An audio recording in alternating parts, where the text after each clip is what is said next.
Hey guys, hey, happy Thursday. I cannot believe it's Thursday already. Doesn't it feel like not Thursday? I'm not really sure what day it feels like though.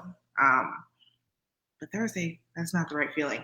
Anyway, I'm Olivia Thomas, the founder of the Intentional Development Co., your favorite business model and branding consultant, and also the founder of the Busy Girls Brunch, the place for you to be all of you and bring that to the table so you can leave whole, healed, and ready to take on the world. So today, once again, I'm super duper excited to introduce a new friend um, who I think is actually pretty cool. So I love talking about mental health and anything having to do with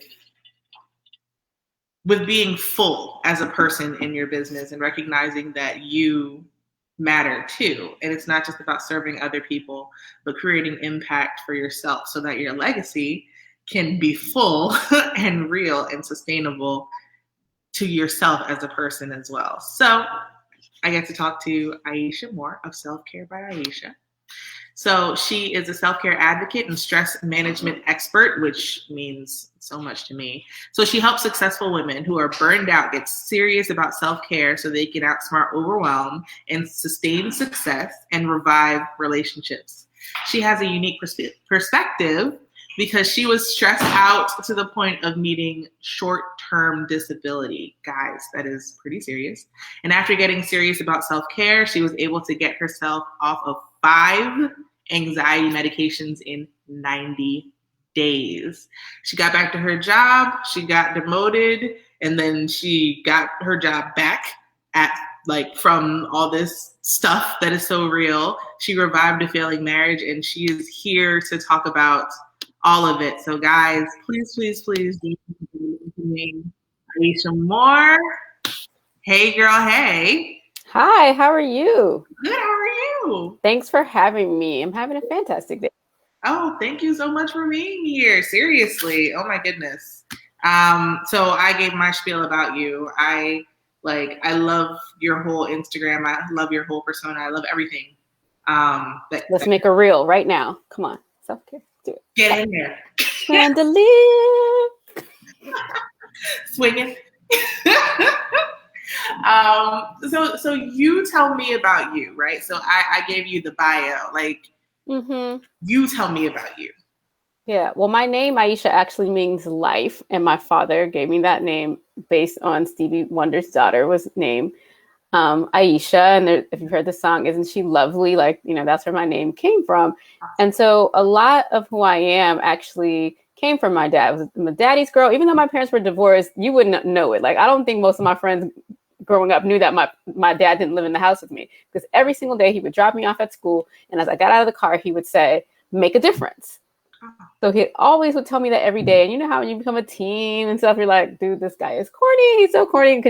Could you stop with this cliche? What do you mean? But, he really planted that seed in me to make a difference. And so that is kind of who I am and how I always live my life. And I think it's a great way to be, but you also have to have boundaries around that.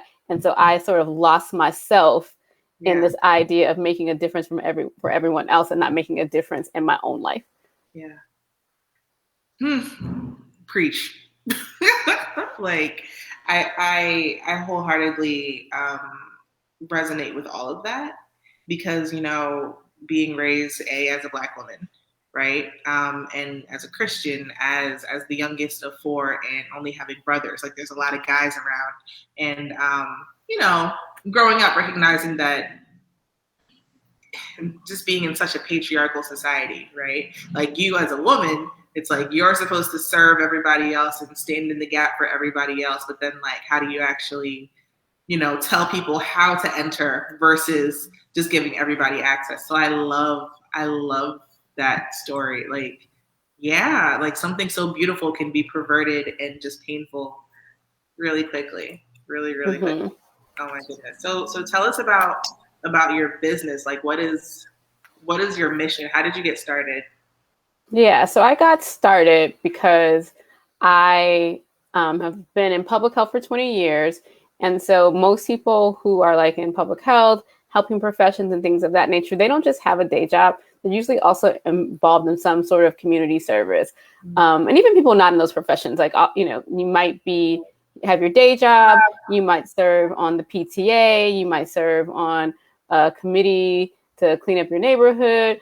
You might also, maybe in your professional life, you may be a part of your professional organization at the local and national levels. I know a lot of people are also like in their fraternities and sororities. So most of us are not just doing like going 9 to 5. Well, first of all, we're not doing 9 to 5. We're doing 9 to something else. We're doing 7 to 7. We're always doing something else, right? Then you have these outside of work responsibilities. Then you have like your kids and your parents, and then you just have life admin. When do we eat, shower, do yoga class, take care of ourselves, all of those things. And I just found myself really out of the balance until like one day I was just like, it was a hot day. I'm going to IKEA because I'm doing a home renovation. And I was just like, is the air conditioning on in here? Excuse me, can you turn the air on? And I'm like, why are these people's carts so close to me? And I was just like, I usually like this place, but it's getting super hot. And that was like the first day I realized, I probably had them before, but I feel like that was the first full-on panic attack I had. Yeah. Walking around in that IKEA, them little kids was getting on my nerves. I was ready to beat up the kids. And I was like, ooh, you need to leave because you don't want to get arrested for beating up these kids. And I just had to leave. And it was just weird to me because I was like, why am I feeling this way? I was feeling tired. I felt like I just wanted to go like lay down in one of them beds and they was going to kick me out for that. Like it was just not feeling like myself. Yeah. And so then the next day I go to work and I was feeling the same feelings. And I was like, well, maybe because I haven't, eaten yet. I'm waiting too late to eat. And I went to go get a sandwich. And when I got to the elevator, I was like, if I get in this elevator, I'm gonna probably pass out here. No one's gonna find me. I need to go talk to the office manager. And she was like, yeah, you don't look well, and called an ambulance for me. And I left on the stretcher. So that was like the day when it really, my stress got serious because my self-care was not serious. I didn't even know what self-care was. So my stress was happening every day, but self-care was not happening every day because I didn't understand that I just can't be serving without doing a lot of the basics, eating, sleeping, exercise, but also just having too much on your plate where you just don't even have time to think. And a lot of my clients like, I just need time to think, right? and time to think is not going to a 10-day meditation retreat or something like that. You got to figure out how to get that time to think every single day in your life. Because that's part of life maintenance. I love that. And I think we often think about self-care as this in the realm of escapism. And it's like, I'm going to go over here. And because I went over here, I'm going to take this same energy and bring it back here. But the way you're explaining it is it's in the routine. Yes. Yeah. Routine. It's in the routine. Yeah. I love that. I super love that. Oh my gosh. So all of that, you had a panic attack in IKEA and then at work. IKEA, first of all, is panic inducing. So there's that. Literally one of my favorite places in the world. But, when I take my kids and husband, it's just like, I can't take it. That's, all jokes aside though, so then you went on your 90-day journey. Is that when you went on your 90-day journey or?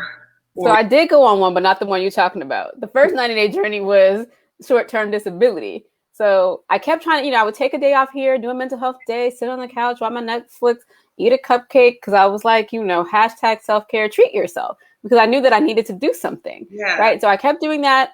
And then, I would come back for a few days and the same thing would happen. The irritability, the headaches. And then every Monday I had a stomach ache. Every single Monday I would have a stomach ache. And I would try to go to the office and then I would just turn around and come back. So I was eating up all the sick days, all the vacation days. So finally my boss was like, how about you don't come back until you know you're going to stay? Like, just take some time off.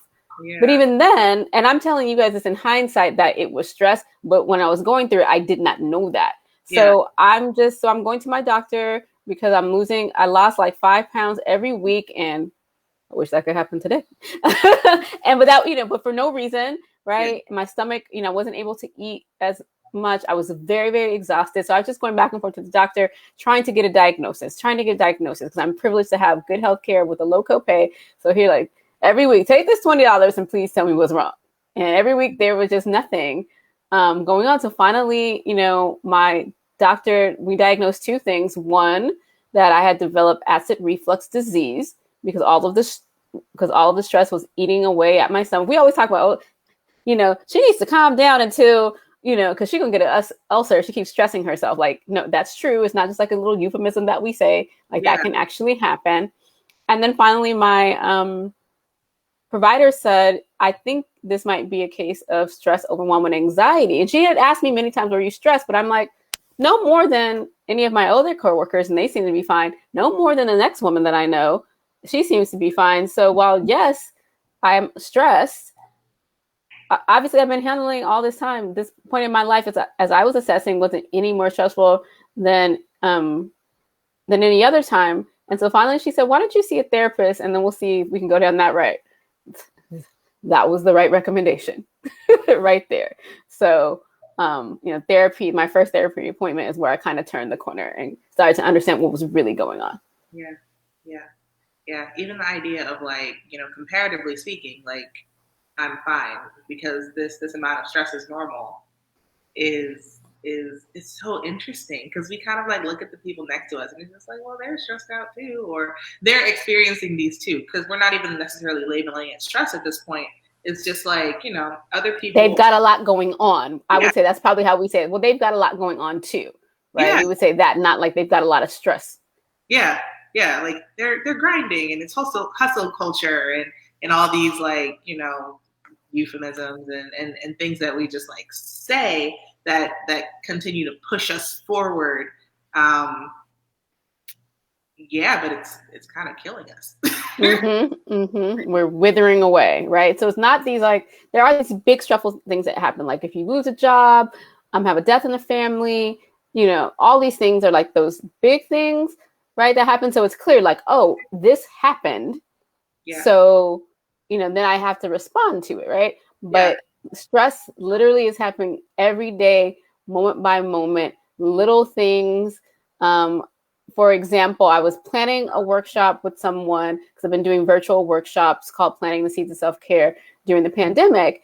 And I looked back, I was getting ready to like tie things up. And I noticed that her email said that the workshop was on one day and what was on my calendar was a different day. So I have a little mini panic, like, oh no, because there's just some things that need to be in place or whatever. And so I emailed her. Yeah. And in the 3 minutes that I was like wondering what I was going to do, I'm getting my whole self stressed out. My stomach's hurting. I'm sweating, all this kind of things. I'm like, I've made a mistake. She emails back. She's like, no, I have the same date you have. Right. So in 3 minutes, my body went through so much. My mind went through so much. And even after I found out that I didn't make a mistake, it took me a while to get back in control of like my emotions. I couldn't just let it go.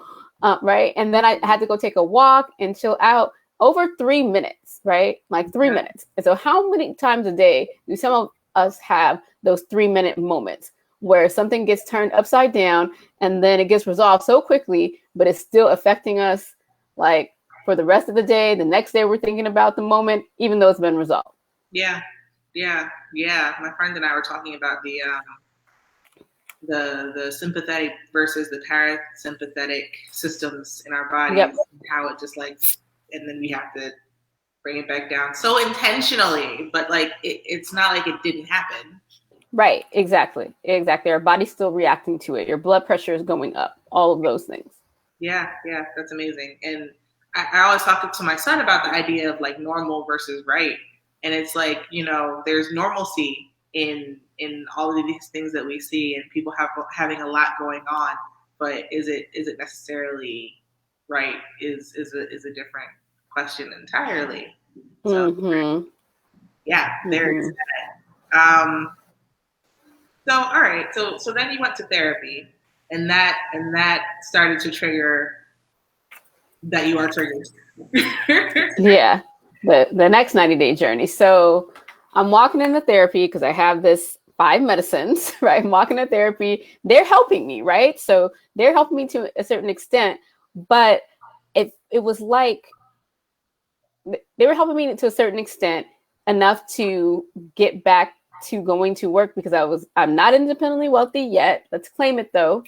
And so I had to figure out how to get myself back to work. So these got me back to work, but I knew that was not the sustainable solution for me because I was still experiencing the thing and having to manage it. And I was trying to figure out like, okay, so how do I get this to go away? Like, how do I get this to go away? Yeah. I don't want to just manage, how I'm feeling.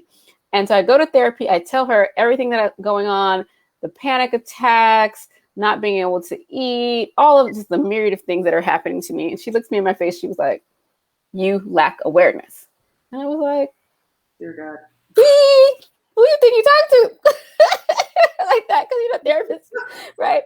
But she was really right. So she was like, "Okay, just hold the word awareness in your mind for the next week, and then come back to me and tell me what happens."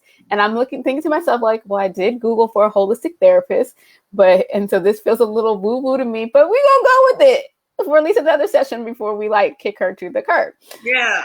And so that's what I did. I just like awareness. And then I noticed I was aware of several things.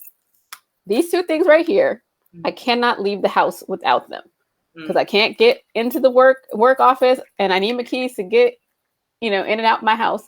I realized like every single day, I never knew where they were. And there was always this 5 to 15 minute session I was having every morning that was unplanned, looking for these keys.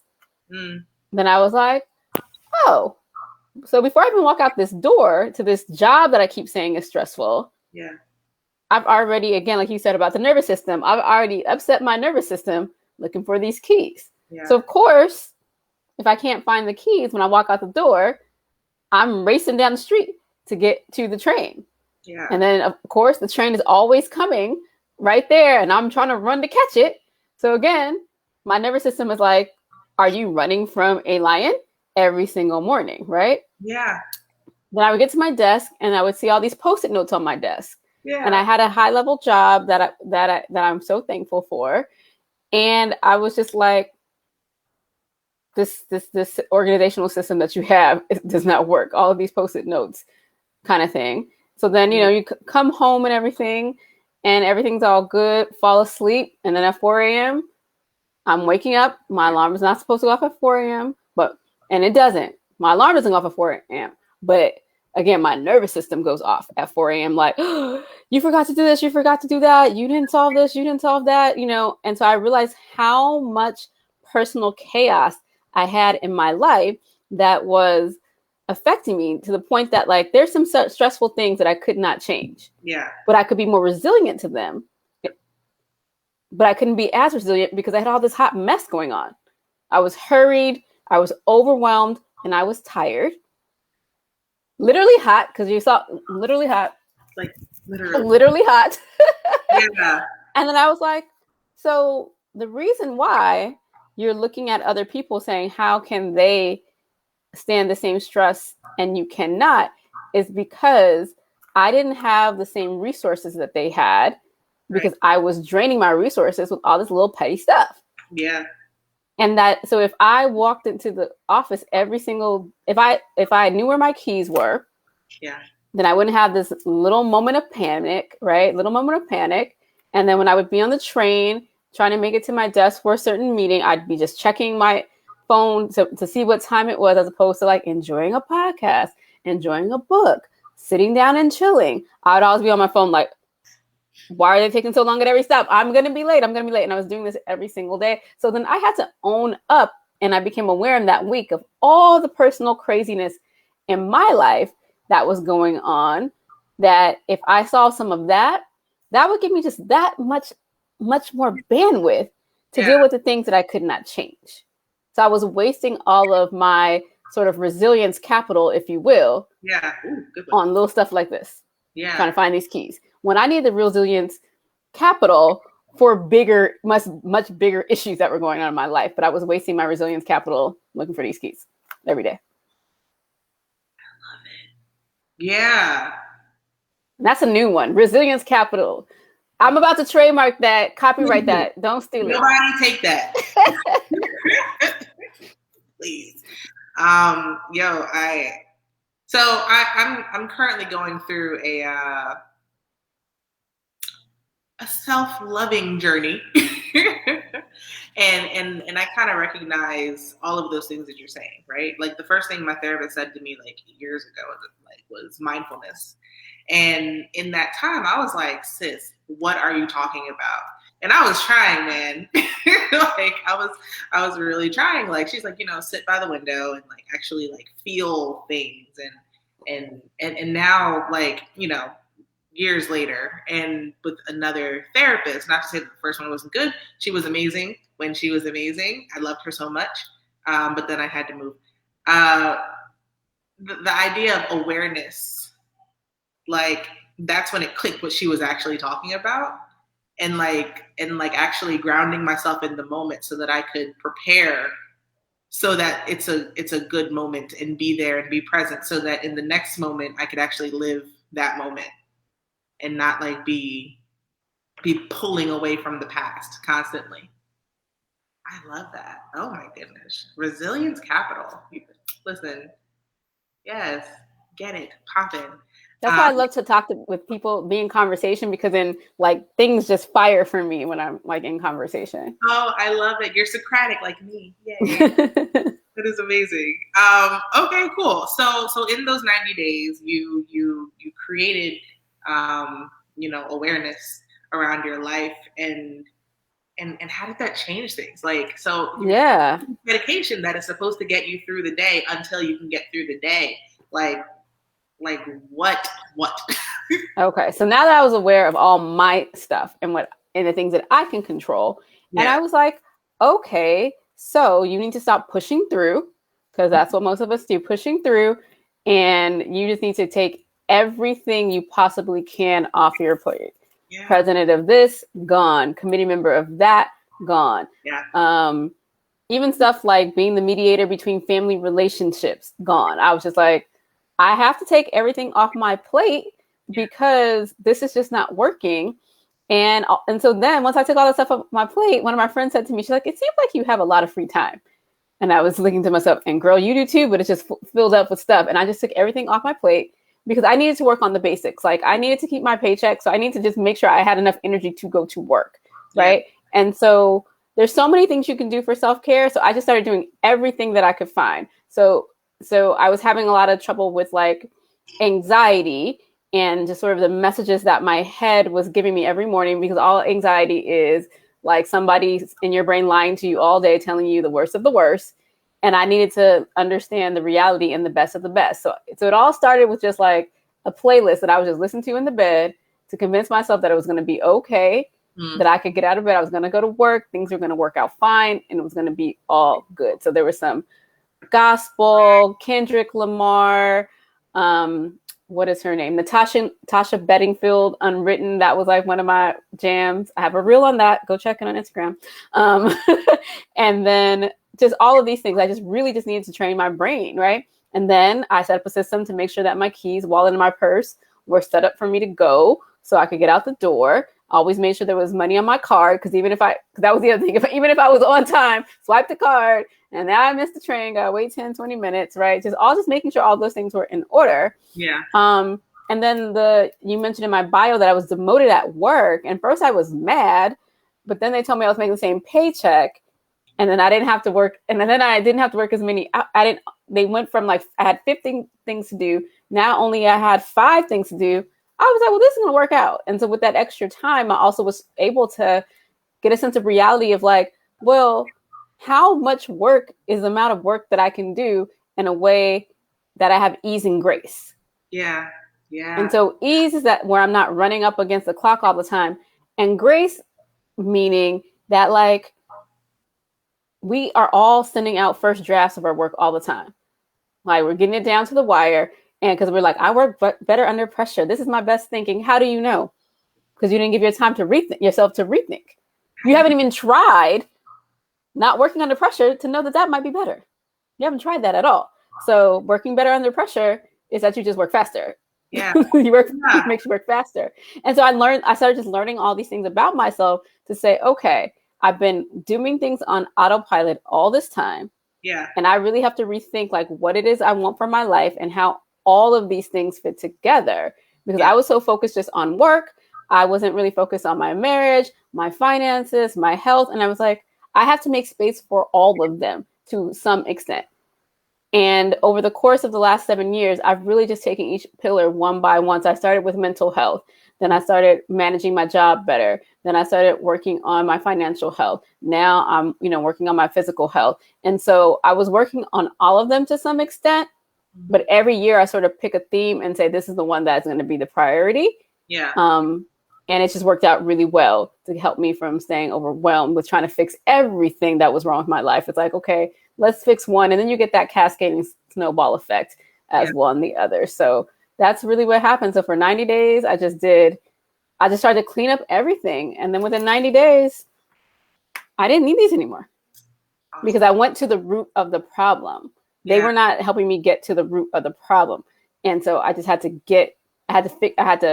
you talk about burnout, right? And if you think about like a fire burning, right? And you can step away from the fire, right? So that my short-term disability was stepping away from the fire. Those mental health days were stepping away from the fire. But I was not helping to either extinguish the fire completely or just at least stop, how hot the fire was burning. Yeah. And that's really what I focus on with people is that it's not just about stepping away. You got to fix the environment in which you are operating in. I love that. All of that, like that resonates with me like so much. Like that is amazing. And even your definition of the word ease, I think that's so beautiful because the other day I was working on my my values for my business, just kind of like, going through and evaluating what actually matters to me and stuff like that. And ease was one of them. And for like a second, I was like, I don't know if I should actually use that word, but I kind of have to, because it's like, it's not putting so much on your plate that you are overwhelmed. It's putting the appropriate things in their appropriate places and then setting up systems so that you can manage these things and it happens naturally.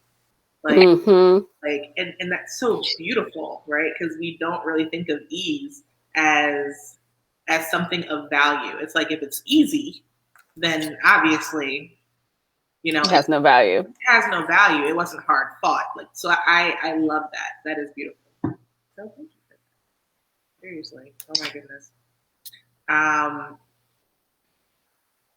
So obviously you had this experience for yourself, right? So what did it look like for you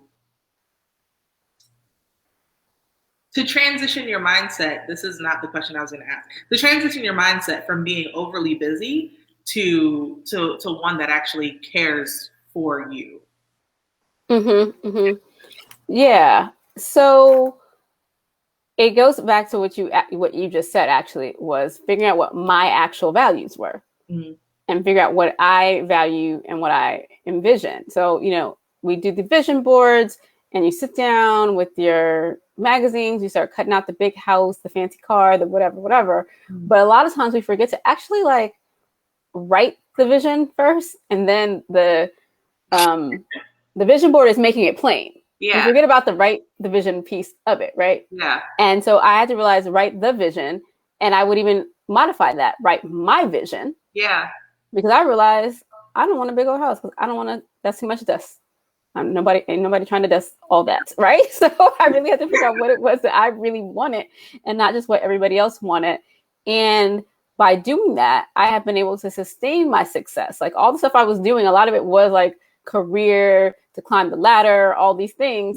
And I started doing less and it made me I started to go deeper. I actually became even more effective than I was already. Just in the hot mess, I was still effective, but I became even more effective, which increased my value because now I am the most, I am an ideas machine now because stress will kill your creativity. You can't think, you can't focus. Yeah. I'm always focused now. Yeah. I'm always focused now. I'm the most creative person in the room.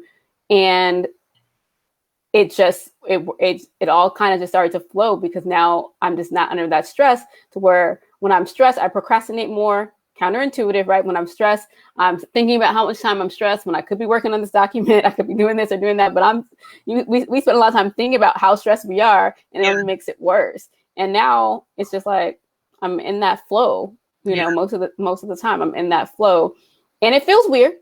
Like the robe of normalcy, like I have this white ghost face robe. I like, it feels comfortable. Like being a hot mess, being stressed, it actually feels comfortable because it's familiar.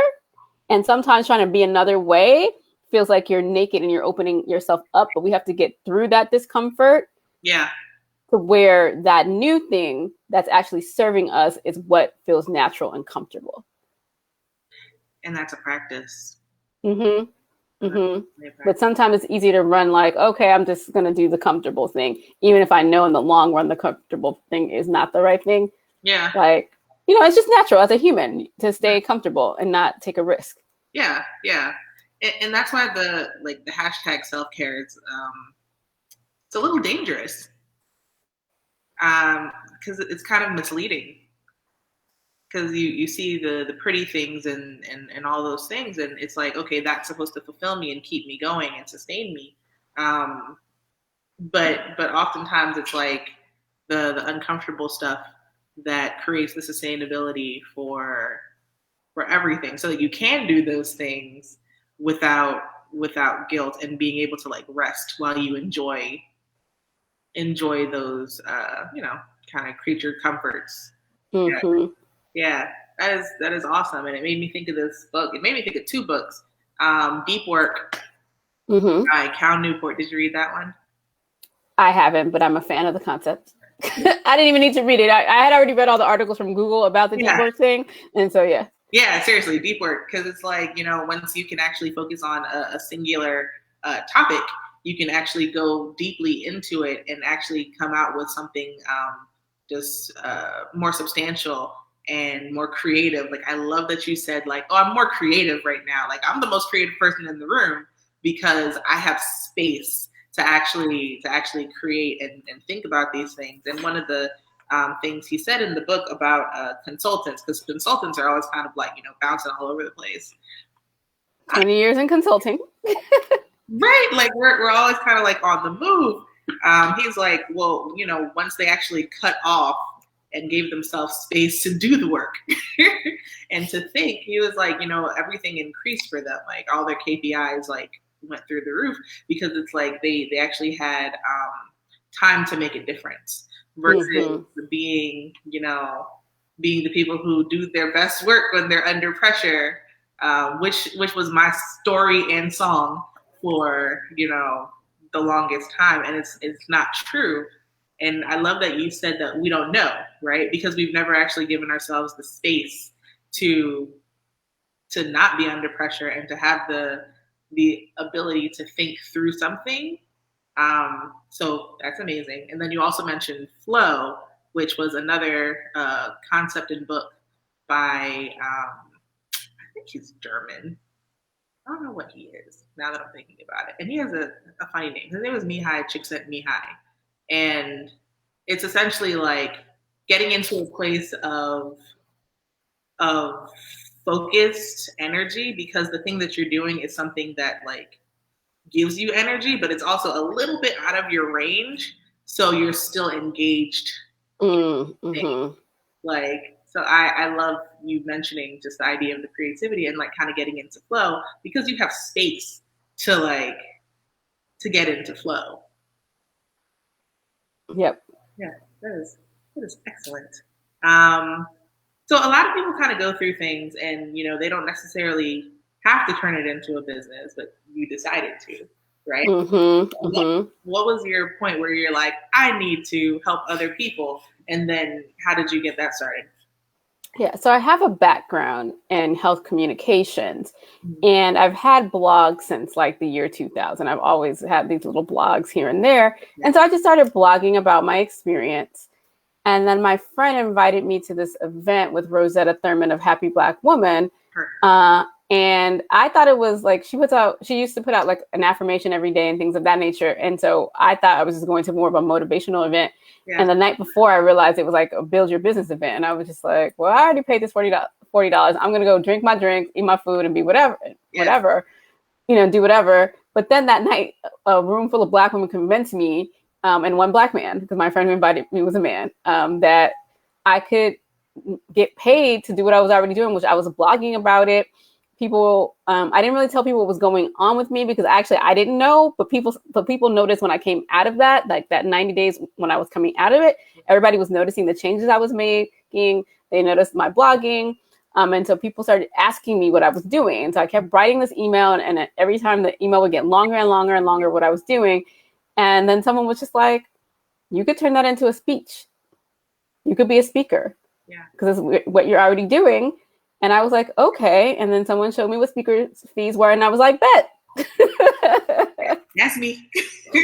Right. Because, while I was focused on my like mental health pillar, part of mental health is your financial wellness. So many people are stressed out by finances. So I was like, I could see how this is a win-win here. Yeah. But the promise or like the covenant I made with myself and my business was that if my self-care suffers, it has to go. Yeah. So there are some people who are willing to sacrifice everything in their health for their business. It didn't make sense for me. I would not be walking my walk, number one. And number two, it just didn't make sense for me to operate in that way. So self-care is at the foundation of everything that I do. And so I'm not afraid to like take some time off from my business because of my mental health or wellness, because that's just that's what I value over anything else. I love it. I love that. I've more recently, possibly in the last like 3 years, come to that conclusion. Because there's nothing more important than you in the business. If there's no you, there's no business. Right. What are we doing? That is excellent. So your business model started off with education, so speaking. What does it look like now, and how did you decide on that packaging?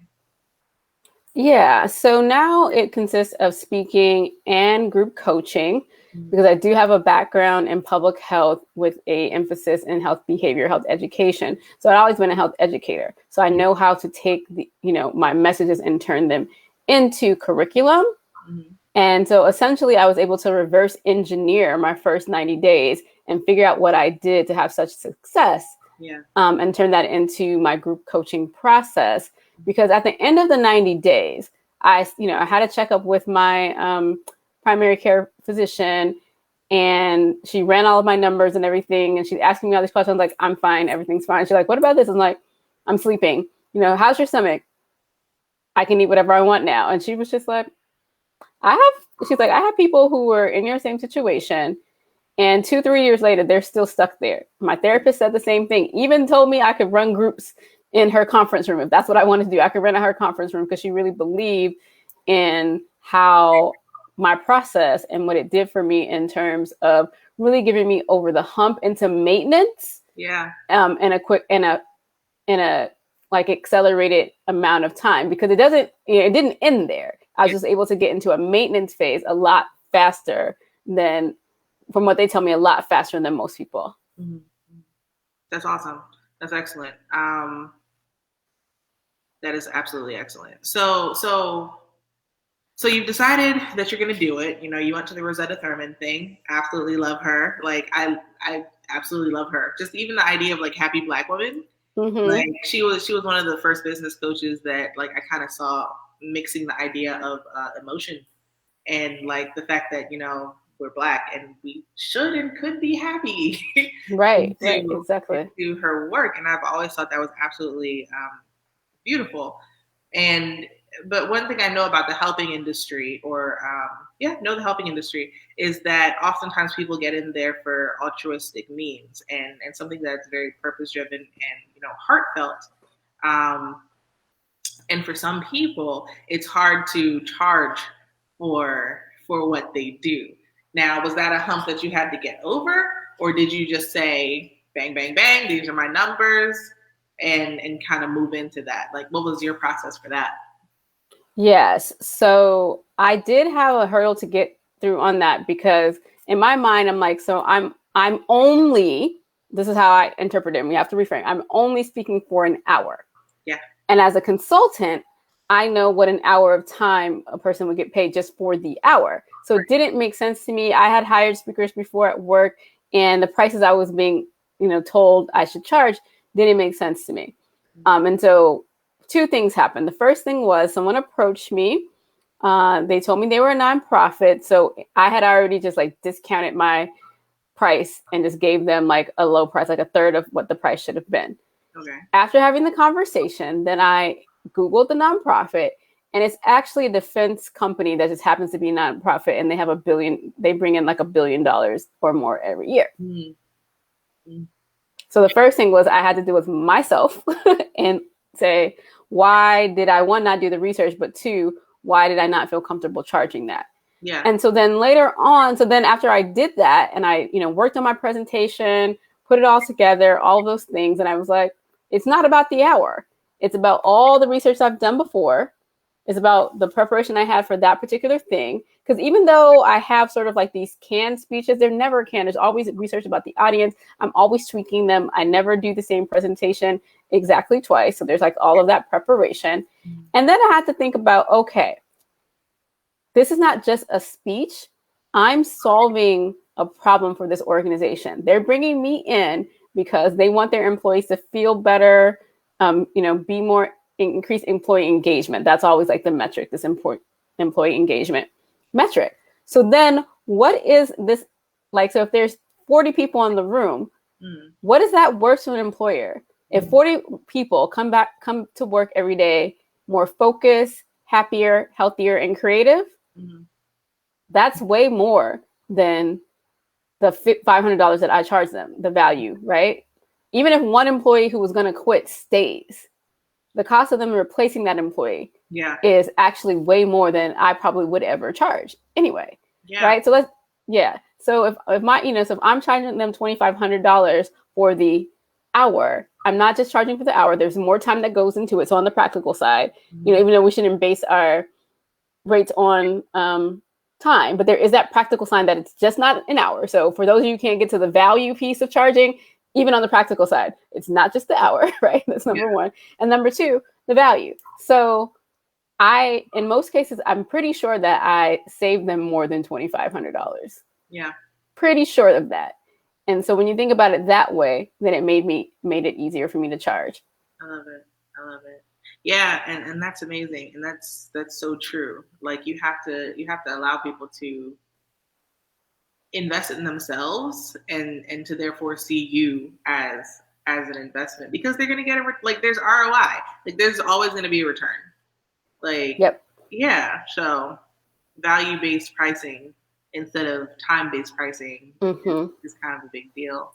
So with that, a lot of women tend to have issues with like money and negotiation and bringing, dollar signs to the table and saying like, this is what my value actually is. What were your limiting beliefs kind of going into having a business and what it's funny, I have the word resilience written down. And what resilience did you kind of utilize to work through that limiting belief? Yeah. So one of them came from going back to the beginning of the story, my father. Yeah. And he had always been a person into multi-level marketing. I was going to say no shade to the MLMs, but it's actually what I'm about to say is shady. He was never able to make any significant amount of money in any of the ones that he tried, right? It just did not come out. It did not work out for him in that way. Mm-hmm. But my dad always played the piano and knew how to teach people how to play the piano. And for whatever reason, his limiting belief was that the thing that was easy to him, he should not charge for, right? Yeah. He shouldn't charge people for those kinds of things, right? But it wasn't until my dad was in his 60s, had been going to the same church since he was a baby, and would play. And he wasn't even on staff playing the piano there or anything. And one day his car broke down, so he couldn't drive to church because the church that he went to was not closed. Yeah. And so he just walked down to the little corner store to grab something to drink. And when he gets there, he sees a church van, and this man there, and he's like, "Oh, where's your church? I can't get to my church today. Maybe I could go with you." So he gets in the church van, goes with this man to this church, and they don't have a piano player. Okay. They don't have a piano player. So he's watching this all go down. So he kind of like motions to the organist dude, was like, "I could play the piano." He walked up there and played the piano. They took him to the office afterwards and was like, "We'll pay you $100 a week." And my dad's retired at this time. He's like, "We'll pay you $100 a week to play the piano." Yeah. So he finally, like, just like maybe a year before he passed away, was finally paid for his gift. And I know that, like, I'm living out that legacy to make sure that I get paid for my gift, because it is important. I think it's the way it's supposed to work. All that time, he could have been getting paid for his gift, but again, the world told him he had to go do something else. Yeah.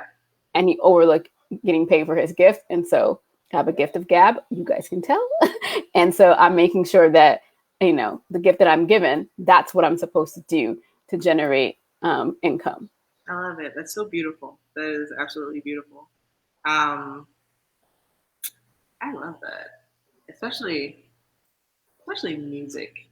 I love that example.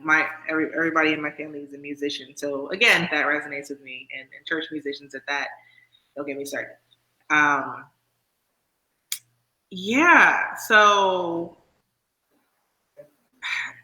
what has been? So you kind of come to the place of recognizing that your gift will make room for you, right? And that there's payment in that, in all those different things. And you're trucking along now. You said you've been doing this for 7 years, right? Mm-hmm. So what has been a recent struggle or a failure that you've had, and how did you bounce back from that? Yeah. So I would characterize it as that success, but then how to get more success. So 2020 has been my most successful year to date.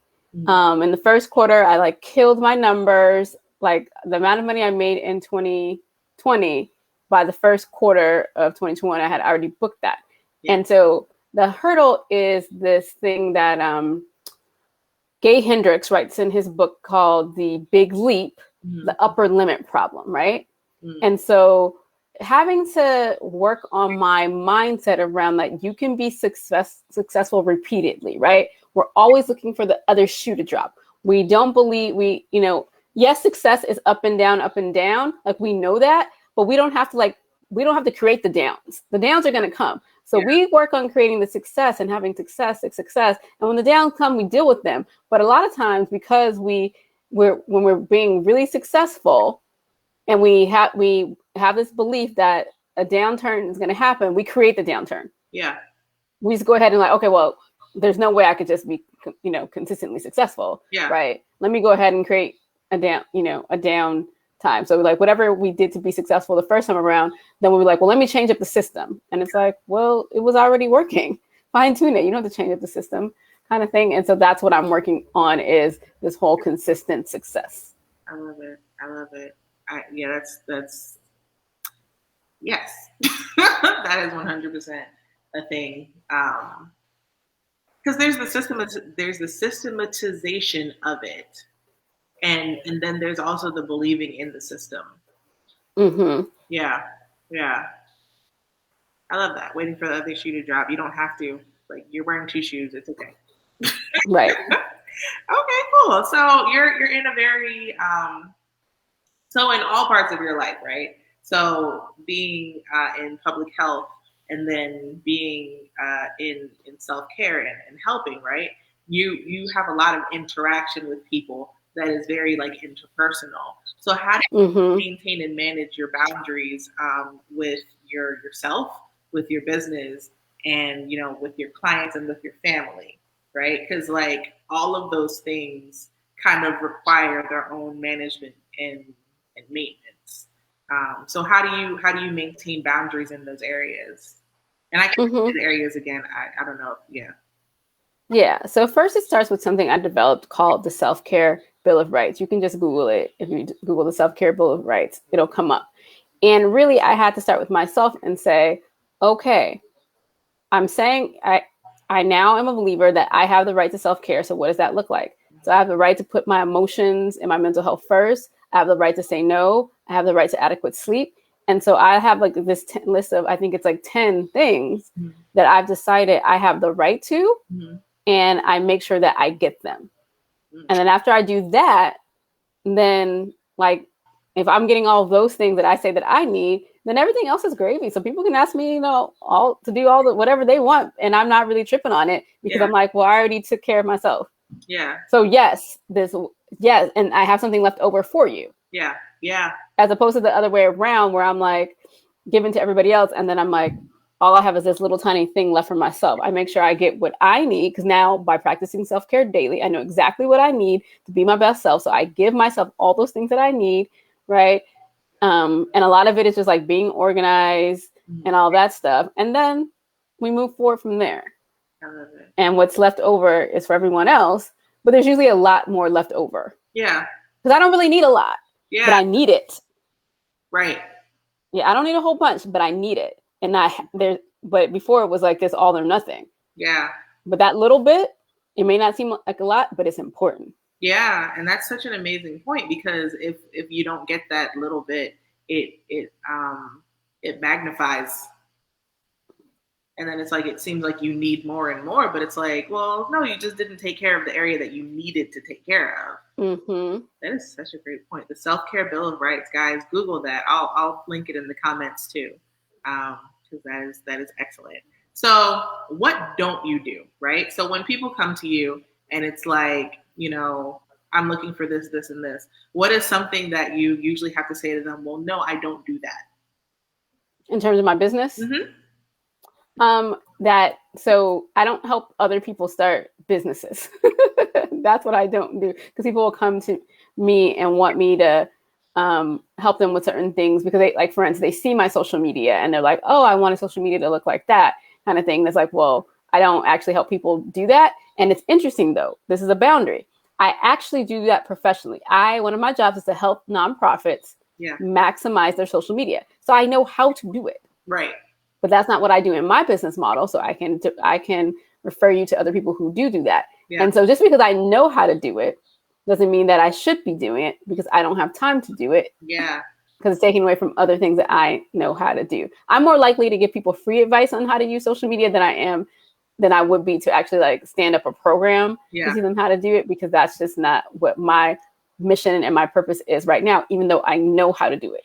Yeah, I love that. And I was thinking about that the other day, because it's like, I have all these gifts and talents, but, just because I can doesn't mean that I have to.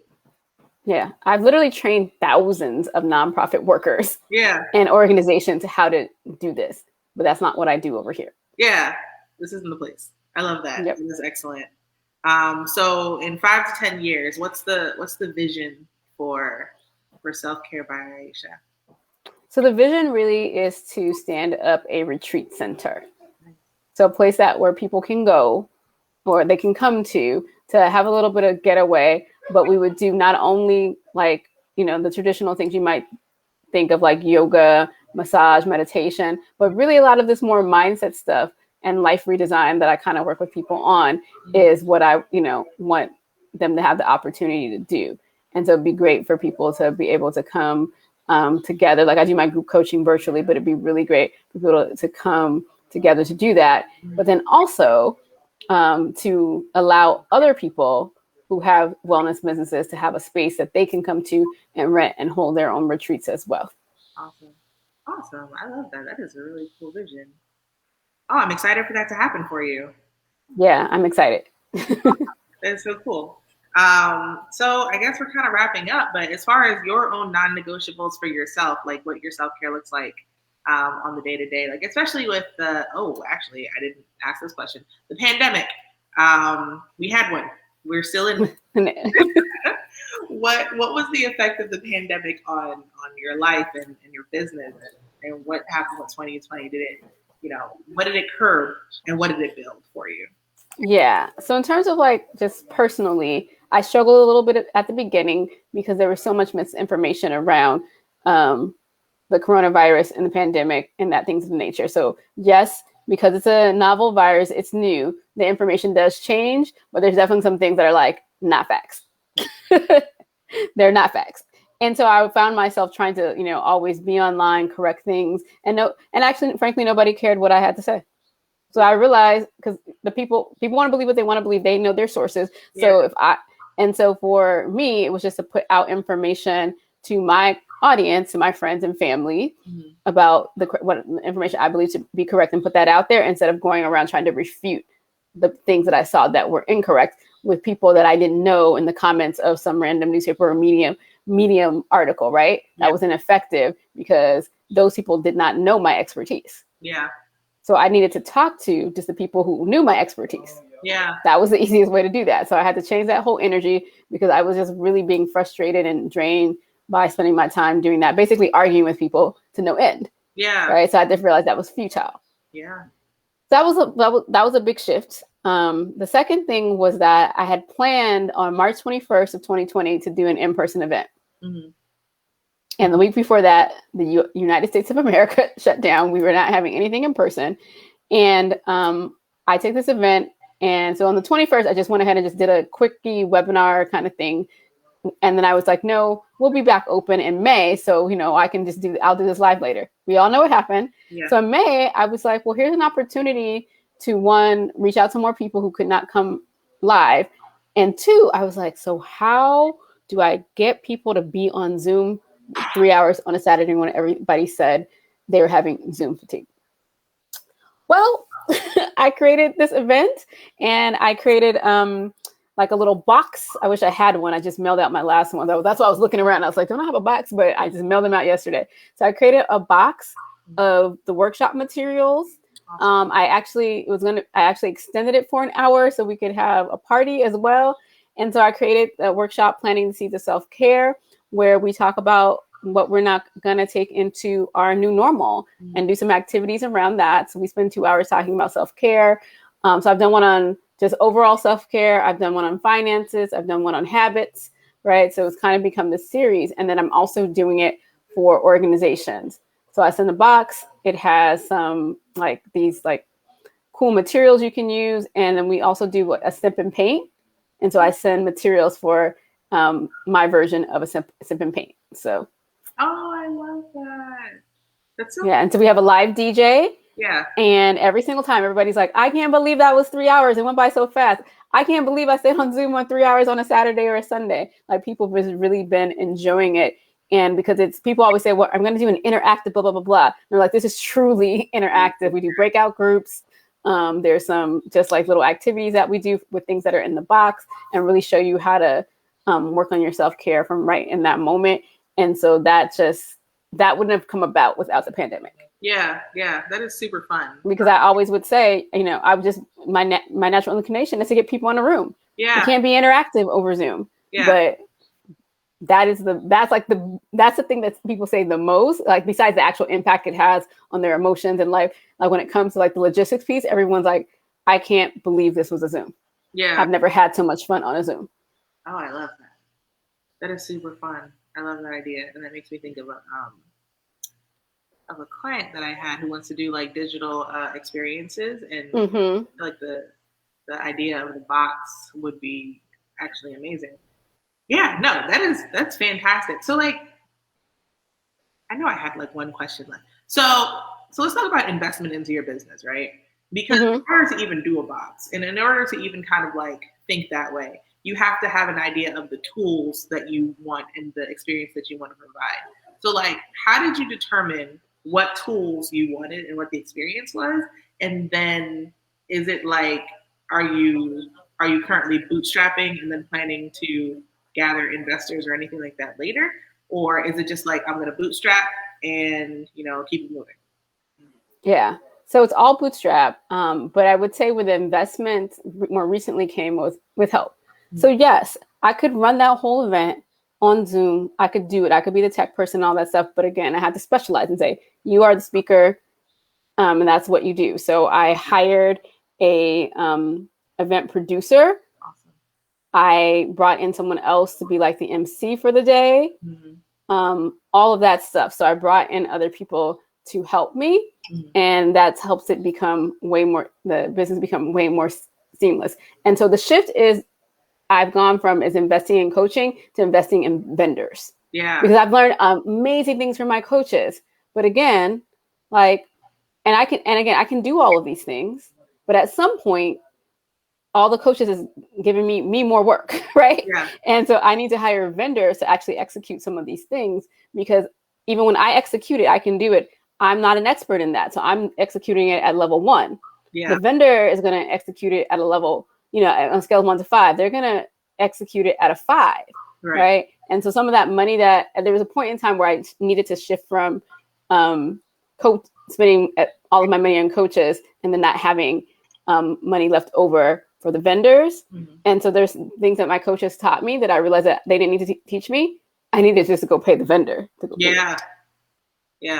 I tell my kids that. I'm like, you don't want to do this. You want to know this. You want to know this, but you don't actually want to do any of this. Right. Exactly. Exactly. That's excellent. I love that so much.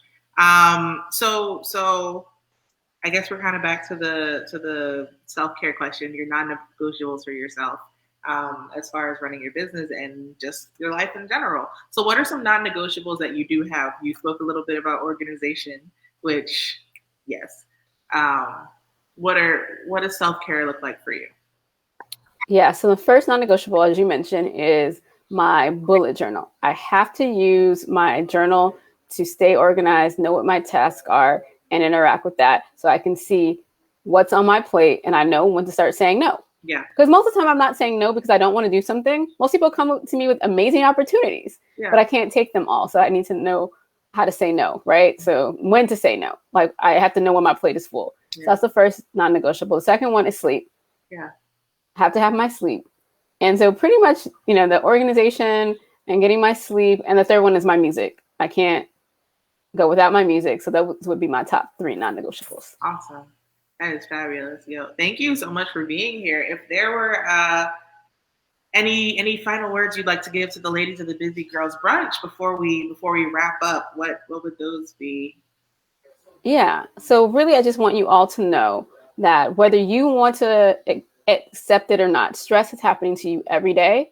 So self-care needs to happen every single day. And if you do that, you will be able to flourish. You will be able to outsmart the overwhelm. You'll be able to sustain the success. And in turn, it will revive your relationships. I love it. That is beautiful. That's everything. Where can we find you on the internet?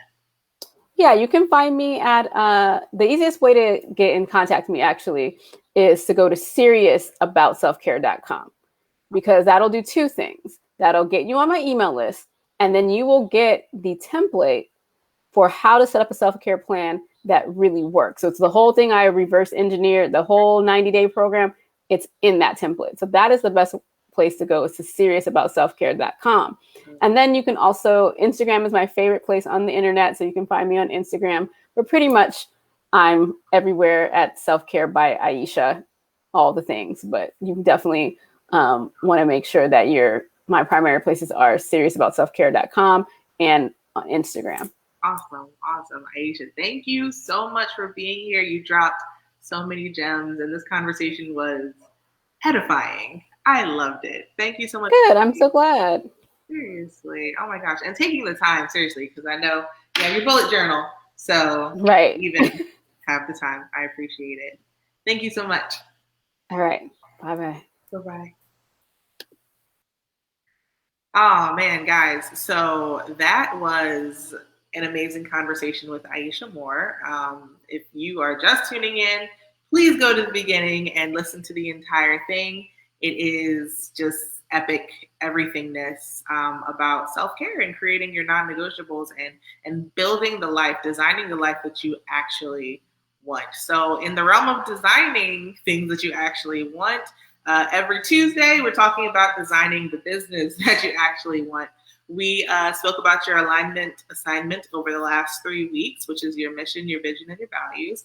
And up next, we are starting to talk about your dream clients. Who are the people that you actually want to work with and the people who you can actually affect? You want to bring something to the table for the people? You have to know who the people are. So I will see you in the Busy Girls Brunch group Tuesday at 4 o'clock, and we are talking about outlining your dream client. Guys, thank you so much for being here, and I'll see you next week. Bye.